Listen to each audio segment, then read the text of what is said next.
Friends, welcome back to my YouTube channel. हम unit 1 जो कि इलेक्ट्रोस्टैटिक्स है उससे डील कर रहे हैं, राइट। और उसमें हमने गॉस थ्योरम, इलेक्ट्रिक फ्लक्स, ये चीजें हमने स्टार्ट किया था प्रीवियस सेशन में।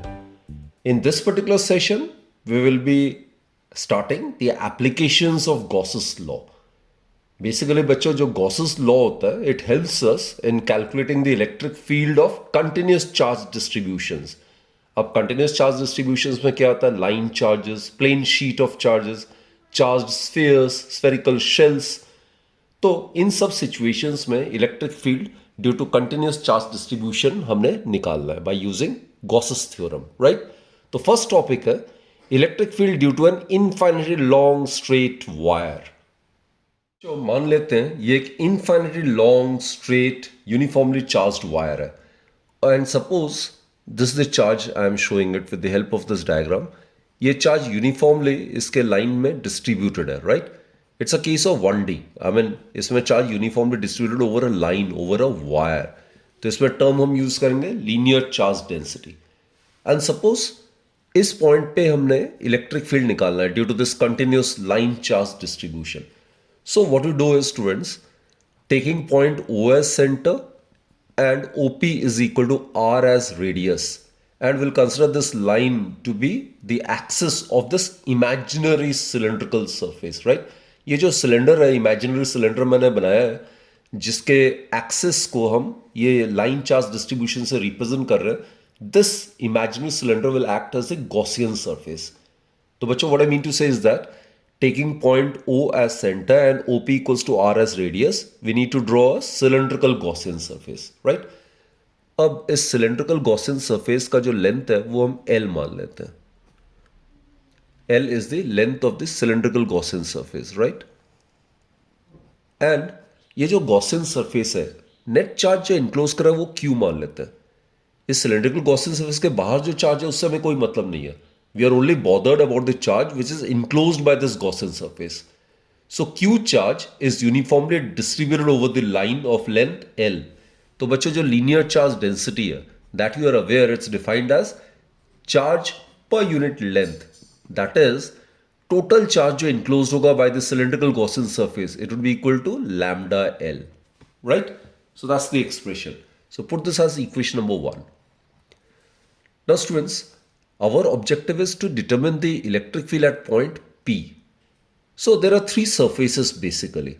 The curved one, this is the first surface, ये जो curved surface है, ये circular surface है second, और ये तीसरा जो है ये तीसरा circular surface है, right? ये दो circular faces है और ये curved surface है। तो what to do is area vector हम consider कर लेते हैं। Gauss theorem को apply करना है तो हमने E vector और DS vector के बीच एंगल चाहिए। तो ये लाइन चार्ज डिस्ट्रीब्यूशन कारण यहाँ पे जो इलेक्ट्रिक फील्ड की डायरेक्शन होगा that will be along this direction. And also इसका जो एरिया वेक्टर होगा इस एलिमेंट्री सरफेस का DS1 मान लेते हैं। Area vector is always perpendicular to the surface which it represents and in the outward direction. So this is DS1 vector. So the angle between these two is 0 degree, right. और हमें पता है flux को सिर्फ वही electric field component contribute करता है जो कि सरफेस के परपेंडिकुलरली क्रॉस करता है। तो इस केस में इलेक्ट्रिक फील्ड कर्व्ड सरफेस से परपेंडिकुलर क्रॉस कर रहा है, तो ये फ्लक्स को कंट्रीब्यूट कर रहा है, राइट। यहां कोई सरफेस मान लेते हैं बच्चे, elementary surface, this is DS2। इसका area vector in the outward direction like this, perpendicular to this surface, जबकि इसके कारण जो इलेक्ट्रिक फील्ड होगा it will be along this direction. So the angle between them is 90 degree. तो ये electric field circular face के along ही जा रहा है, तो ये इलेक्ट्रिक फील्ड फ्लक्स को कंट्रीब्यूट नहीं करेगा। सिमिलरली ये थर्ड वाला एरिया ले लेते हैं, इसका एलिमेंट्री पोर्शन DS3 मान लेते हैं इसका area. So this will be the direction of the area vector. Area vector as I told you numerous time, it is perpendicular to the given surface and in the outward direction. और इसके कारण जो electric field होगा positive charge कारण, it will be in the away direction, right, radially outward like this. So here again the angle between the electric field and the area vector is 90 degree. तो यहाँ पे भी electric field इस circular face के along जा रहा है, तो ये भी फ्लक्स को कंट्रीब्यूट नहीं करेगा। तो बच्चे इसको मैथमेटिकली हम डिस्कस कर लेते हैं, right. So let's apply Gaussian theorem. So applying Gauss's theorem, what we get is, बच्चे गॉस थ्योरम क्या स्टेट करता है? जो इलेक्ट्रिक फ्लक्स एसोसिएटेड है किसी भी क्लोज सरफेस से, वो किसके इक्वल होता है?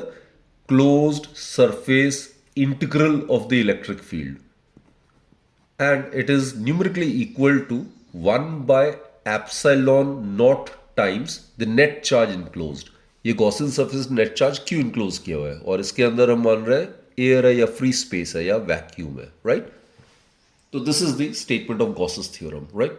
तो इसी को यूज करते हुए हमने electric field at point P हमने निकालना है.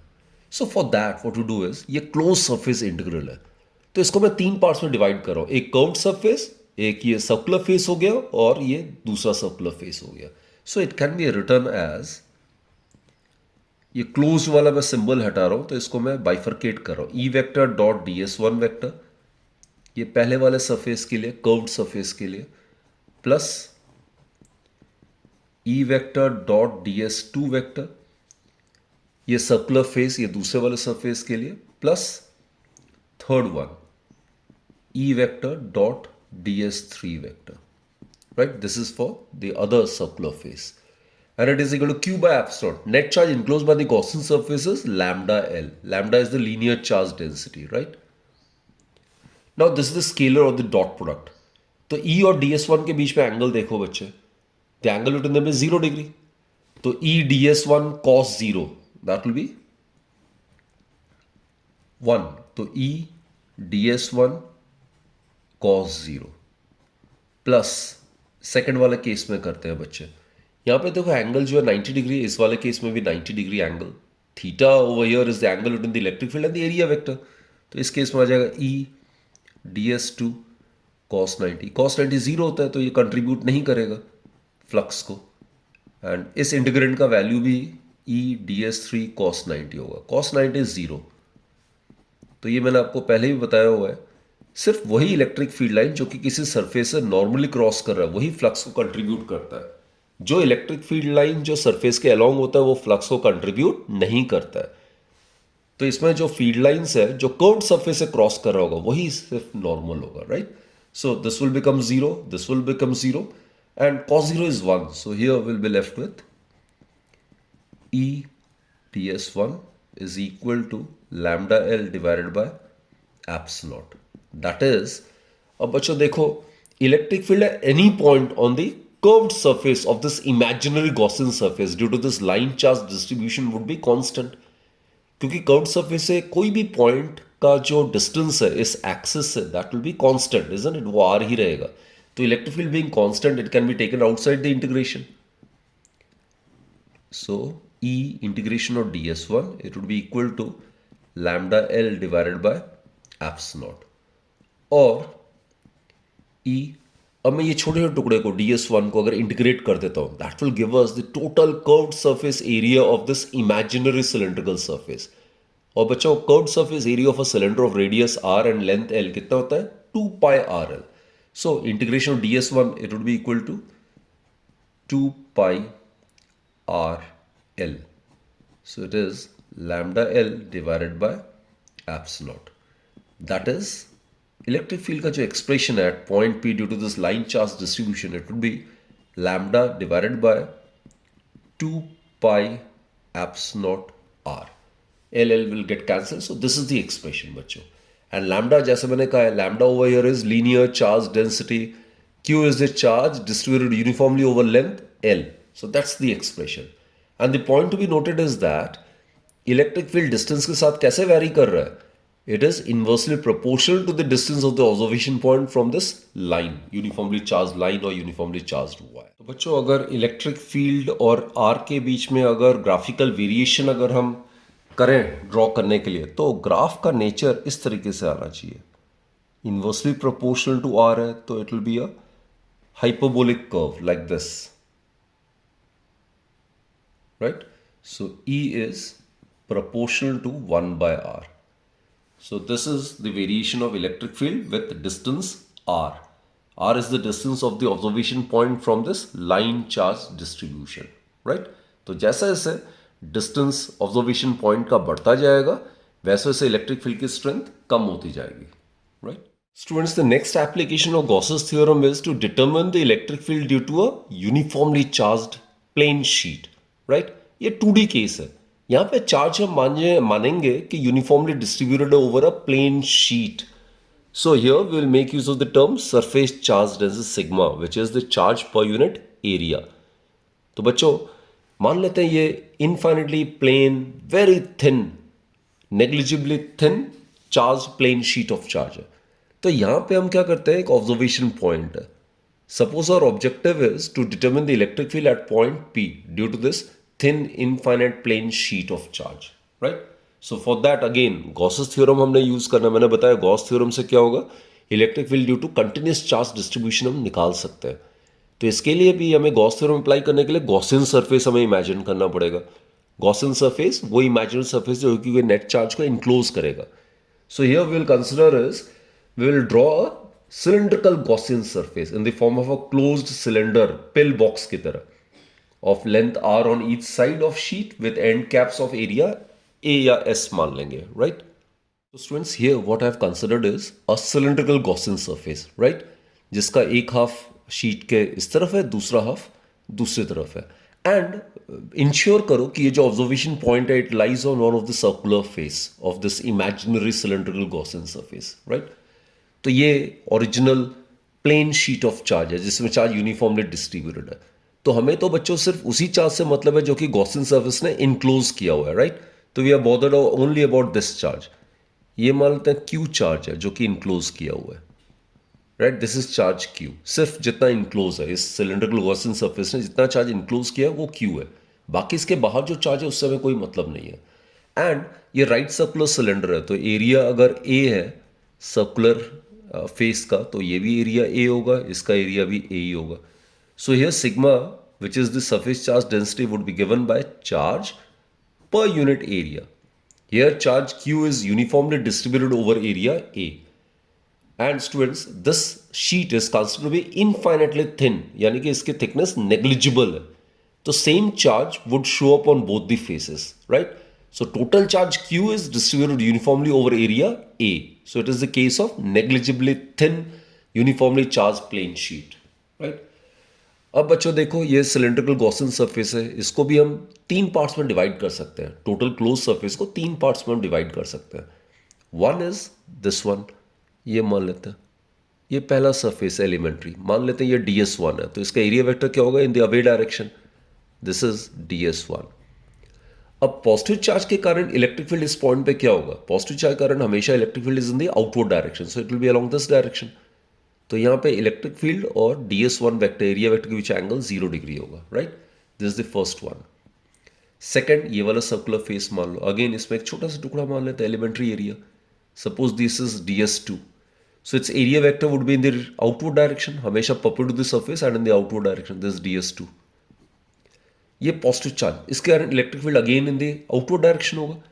तो इस पॉजिटिव चार्ज के कारण electric field will be again in the outward direction like this, right. So here the angle between electric field and ds2 vector is again 0 degree. तो यहाँ पे आप देख ही रहे हो बच्चे, जो सर्कुलर फेस है इमेजिनरी सिलेंड्रिकल गॉसियन सरफेस का जो सर्कुलर फेस है वहां से फील्ड लाइंस नॉर्मली क्रॉस कर रहा है. तो ये जरूर इलेक्ट्रिक फ्लक्स को यही कंपोनेंट कंट्रीब्यूट करेगा. जबकि अगर मैं कोई कर्व्ड सरफेस का कोई पार्ट ले रहा हूं, दिस सपोज ds3, ये तीसरा ले रहे हो, इसका एरिया वेक्टर क्या होगा, it will be along this direction perpendicular to this surface and always in the outward direction, right. This is it. और इसके कारण जो इलेक्ट्रिक फील्ड होगा इस पॉइंट पे it will be along this direction. So the angle between the electric field and ds3 vector due to the curved surface is 90 degree. तो आप देख ही रहो यहाँ पे फील्ड लाइन जो है ये कर्व्ड सरफेस के अलोंग जा रहा है. जब भी फील्ड लाइन कर्व्ड सरफेस या कोई भी सरफेस के अलोंग जाता है तो वो फ्लक्स को कंट्रीब्यूट नहीं करता है. फ्लक्स को कंट्रीब्यूट करने के लिए फील्ड लाइंस का किसी भी सरफेस से नॉर्मली या परपेंडिकुलरली क्रॉस करना होता है, राइट. तो चलो इसमें सिर्फ ये जो सर्कुलर फेसेस है वही फ्लक्स को कंट्रीब्यूट करेगा, जो कर्व्ड सरफेस है वो फ्लक्स को कंट्रीब्यूट नहीं करेगा, राइट. सो यही चीज हम मैथमेटिकली भी डिस्कस कर लेते हैं. So let's apply Gauss's theorem. So applying Gauss's theorem what we get is, ये स्टेटमेंट बार बार आपने याद रखना है. टोटल जो इलेक्ट्रिक फ्लक्स होता है किसी भी क्लोज सरफेस है वो किसके इक्वल होता है, closed surface integral of the electric field. And Gauss theorem क्या कहता है कि ये जो होगा ये किसके इक्वल होगा, 1 bye epsilon not times the net charge enclosed. यहां पे net charge enclosed by this cylindrical Gaussian surface is Q. जैसे पिछले आर्टिकल में किया था, यहां पे भी ये जो क्लोज सरफेस है पूरे सिलेंडर को, इसको 3 पार्ट्स में डिवाइड कर सकते हैं, right. So what we can do is, ये क्लोज्ड, ये इंटीग्रल हट जाएगा, इसको मैं 3 पार्ट्स में बाइफर्केट कर रहा हूं। तो first it will be E vector dot D S one vector plus ये वाला सर्कुलर फेस लिया मैंने, फिर दूसरा ये सर्कुलर फेस लेते हैं, it will be E vector dot D S two vector plus third रह जाता है ये कर्व्ड सरफेस वाला, so it will be E vector dot ds3 vector, third one, and it is equal to q by epsilon naught. So as I've stated बच्चों, what's the angle between E vector and ds1? It is 0 degree. तो cos 0 1 होता है, so it implies that E ds1 cos 0, ये first वाले के लिए। दूसरे case में दूसरे वाले सर्कुलर फेस जो है, इसके केस में भी इलेक्ट्रिक फील्ड लाइन इस सरफेस के नॉर्मली क्रॉस कर रहा है, यानी कि इसका एरिया वेक्टर और इलेक्ट्रिक फील्ड के बीच में एंगल 0 डिग्री है। तो A dot B is A B को sine of the angle between them, right. Dot product के प्रॉपर्टीज को मैं यूज करूँ, ई डी एस टू को sine of the angle between these two which is 0 degree. ये second वाले face का।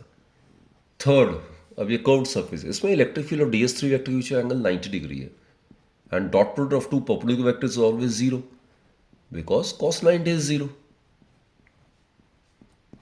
Net charge enclosed, इसको मैं surface charge density के टर्म्स में सिग्मा इंटू ए लिख सकता हूँ, राइट। तो यहाँ लिख देता हूँ, since the charge enclosed is sigma into a, sigma is the surface charge density। तो बच्चों ये वाला जो इंटीग्रेंड है, this will get eliminated, cos 90 is 0, ये दोनों रह जाएगा। अब यहां पे कोई भी पॉइंट, ऑब्जर्वेशन पॉइंट है, वो इक्विडिस्टेंट है यहां से, राइट। तो it can be taken outside the integration, this being constant, so this is ds1 plus E, ये आ जाएगा ds2 is equal to sigma A by epsilon naught. इसका वैल्यू 0 होगा, ये हमने पहले ही डिस्कस किया हुआ है। दैट इज, अब समझो इसको अगर मैं इंटीग्रेट करता हूँ ds1, छोटे छोटे एलिमेंट्री एरियाज को इंटीग्रेट करता हूँ या एडअप करता हूँ, तो क्या आ जाएगा, टोटल एरिया मुझे मिल जाएगा। और टोटल एरिया सर्कुलर फेस का क्या माना है, ए माना है। सिमिलरली इंटीग्रेशन ds2, ये राइट सर्कुलर सिलेंडर है, तो एरिया सर्कुलर फेसेस का बिल्कुल कांस्टेंट है। सो ds2 का इंटीग्रेशन भी क्या आ जाएगा, total area of the circular face which is again A, it is sigma A by epsilon. That is what we get is twice EA is equal to sigma A by epsilon, or electric field at point P due to this uniformly charged plane sheet, it would be given by sigma divided by twice epsilon. Here are the expression. Point to be noted is that the electric field at a point due to uniformly charged plane sheet is independent of the distance of the observation point. चाहे observation point यहाँ पे हो, कितनी भी दूर हो, so it will be constant as it is independent of r. So sigma is the surface charge density, which is charge per unit area, and this is the formula which holds valid in the case of infinitely thin plane sheet of charge, right? तो बच्चों अगर ये uniformly charge plane sheet अगर positively charged है, then the electric field at a point will be directed away, right? और अगर ये negatively charged होता, then it would have been directed inwards. And also students, जैसा मैंने कहा electric field is independent of the distance of the observation point, तो इसका graphical variation हम study कर लेते हैं। तो अगर इलेक्ट्रिक फील्ड और डिस्टेंस r के बीच में अगर ग्राफ प्लॉट करते हैं, तो electric field independent of r है, so we should get a straight line parallel to the horizontal axis, which is used to represent the distance. So this will be the graph, E being independent of R. बच्चों कुछ special cases discuss कर लेते हैं। ये दो infinitely thin plane sheets of charge है जो कि पैरेलल प्लेस्ड है, राइट। अब ये दो शीट्स को जब मैं स्पेस में ऐसा प्लेस करता हूं, तो ये पूरे स्पेस को 3 रीजन्स में डिवाइड करता है, 2 एक्सट्रीम रीजन और एक ये वाला सेंट्रल रीजन। तो ये वाला मान लेते हैं this is region 1, let us consider this to be region 1। ये जो सेंट्रल रीजन है इसको मैं रीजन 2 मान रहा हूं, right, and this is region 3। Now what to do deal is, मान लेते हैं ये जो प्लेन शीट ऑफ चार्ज है, इसमें पॉजिटिव चार्ज है, यूनिफॉर्मली डिस्ट्रीब्यूटेड है, राइट। और सपोज इसकी सरफेस चार्ज डेंसिटी है sigma 1, this is surface charge density. Positive charge है तो प्लस सिग्मा 1 होगा ऑब्वियसली। और ये दूसरा वाला शीट है, इसमें भी मान लेते हैं just for assumption, just for convenience, ये मान लेते हैं चार्ज यूनिफॉर्मली डिस्ट्रीब्यूटेड है थ्रू आउट इट्स एरिया, और इसकी सरफेस चार्ज डेंसिटी सिग्मा 2 मान लेते हैं। And let us consider sigma 1 to be greater than sigma 2, right? Let us assume this. और बच्चों ये हम origin मान लेते हैं, this is the positive x axis, this is the negative x axis, this is the positive y axis and this is the negative y axis. तो ये जो रीजन 1 है, रीजन 2 है, रीजन 3 है, इन तीनों रीजन में net electric field due to these two parallel infinite plane sheet of charge के कारण क्या होगा, एक्सप्रेशन इलेक्ट्रिक फील्ड का, वो हमने निकालना है, right. So what we do is, concept क्या है बच्चे, इलेक्ट्रिक फील्ड जो होता है due to a plane sheet of charge जिसकी नेग्लिजिबल थिकनेस है, फॉर्मूला क्या होता है, सिग्मा बाय 2 एप्स नॉट। आपको पता ही है ये इंडिपेंडेंट ऑफ डिस्टेंस होता है of the observation point. So this is the expression. अब सबसे पहले फर्स्ट रीजन की बात करते हैं। अब यहाँ पे ये वाला पहला वाला अगर प्लेट अगर लेते हैं, ये वाला अगर शीट लेते हैं, इसके कारण यहाँ पे इलेक्ट्रिक फील्ड क्या होगा, पॉजिटिव चार्ज है, it's in the radially outward direction, इसके कारण यहाँ पे अवे होगा, so it will be along this direction. ये E1 मान लेते हैं, दिस इज E1, राइट। ये सेकंड वाला लेते हैं, this is first and this is second infinite plane sheet of charge. तो सेकंड वाला पॉजिटिव है, इसके कारण भी इस रीजन में इलेक्ट्रिक फील्ड की डायरेक्शन क्या होगी, away, so it will be along this direction. This is E2. Now look, जो E2 है उसके लिए एरो का लेंथ थोड़ा मैंने छोटा शो किया है। क्यों किया है, क्योंकि here I have considered sigma 1 to be greater than sigma 2. This is the general formula. तो E1 किसके इक्वल होगा, sigma 1 divided by 2 epsilon naught and E2 would be equal to sigma 2 divided by twice epsilon naught. Since sigma 1 is greater than sigma 2, this we have assumed, therefore E1 would be greater than E2, isn't it? बच्चे region 1 में, in region 1 net जो electric field होगा वो किसके equal होगा, ये दोनों same direction में नेगेटिव एक्स एक्सिस के अलोंग, तो क्या होगा, दोनों एडअप हो जाएगा, but since both are in the negative X axis direction, so therefore minus E1 minus E2, right? So let's substitute this value over here. तो minus 1/2 eps not, मैं इसको कॉमन ले सकता हूँ दोनों में, and it would be sigma 1 plus sigma 2. So this will be the net electric field in region 1, right? अब region 2 की बात करते हैं बच्चों। region 2 जो है वो in between वाला region है, दोनों प्लेन शीट्स ऑफ चार्ज के बीच वाला region है। अब यहां देखते हैं, इस शीट ऑफ चार्ज के कारण यहां पे इलेक्ट्रिक फील्ड की डायरेक्शन क्या होगी, आउटवर्ड अगेन, पॉजिटिव चार्ज से हमेशा अवे की तरफ होता है, it will be like this, this is E1। अब ये सेकंड वाला जो प्लेन शीट ऑफ चार्ज है, इसके कारण इस पॉइंट पे इलेक्ट्रिक फील्ड की डायरेक्शन क्या होगा, again away, so it will be along this direction. लेकिन E2 के लिए जो एरो का लेंथ है वो मैंने थोड़ा छोटा शो किया, ये region being this one, E1 is greater than E2। तो इन दिस केस बच्चों ये दोनों जो है वो ऑपोजिटली डायरेक्टेड है, and E1 being greater than E2, therefore resultant electric field in the region between the two plane sheet of charge would be equal to E1 minus E2। I mean जो positive x direction की तरफ है, as per sign convention को मैं positive ले रहा हूं, तो प्लस E1 और इसके साथ माइनस साइन, ये ऑपोजिट डायरेक्टेड है, तो minus E2। So in this case it will be 1/2 eps naught, ये वैल्यूज इन दोनों का यहाँ पे सब्स्टिट्यूट करो, it will be sigma 1 minus sigma 2। Clear, this is the electric field in region 2। Similarly same way अगर हम प्रोसीड करते हैं रीजन 3 के लिए, तो देखते हैं इस पॉइंट पे, देखते हैं इलेक्ट्रिक फील्ड की क्या डायरेक्शन होगी।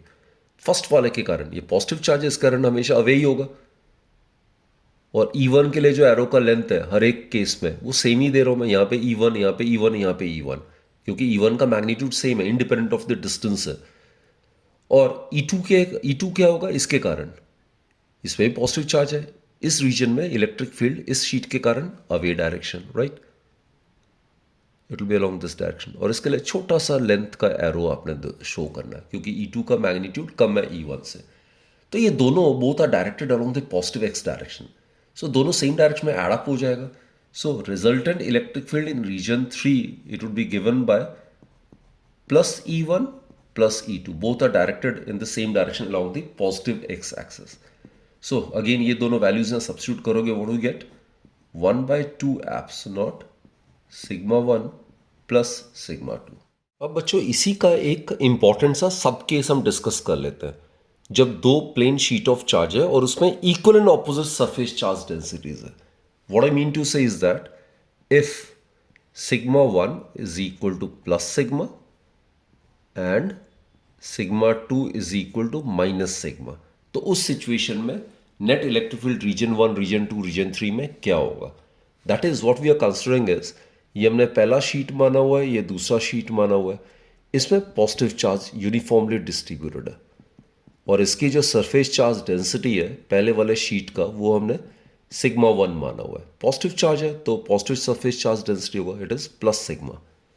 और दूसरे वाला जो शीट ऑफ चार्ज है उसमें negative charge uniformly distributed, this is negative charge which is distributed uniformly throughout its area. Magnitude same है, so it is opposite nature है, तो इट इज माइनस सिग्मा. ये बच्चों बड़ा इंपॉर्टेंट सा article है. सब्सिक्वेंट सेशन में हम कैपेसिटर के बारे में पढ़ेंगे जिसमें equal and opposite charge densities होता है दो प्लेट्स में, राइट? तो उस रीजन में जो रीजन इनक्लोज कर रहा है वो उसमें इलेक्ट्रिक फील्ड क्या होगा, that is a very very important expression. तो वही चीज़ अभी हम कर रहे हैं जा रहे हैं. तो अगेन मैं रिपीट कर रहा हूँ, इसी का ये सब केस है. इसमें हमने माना है दो जो प्लेन शीट्स ऑफ चार्ज है उसमें equal and opposite charge densities है. अगर इसमें सिग्मा 1 प्लस सिग्मा है तो सिग्मा 2 माइनस सिग्मा है. तो बच्चे इसके कारण और इस कारण दोनों के कारण जो इलेक्ट्रिक फील्ड का मैग्नीट्यूड है, मैग्नीट्यूड की मैं बात कर रहा हूँ, so both would be same.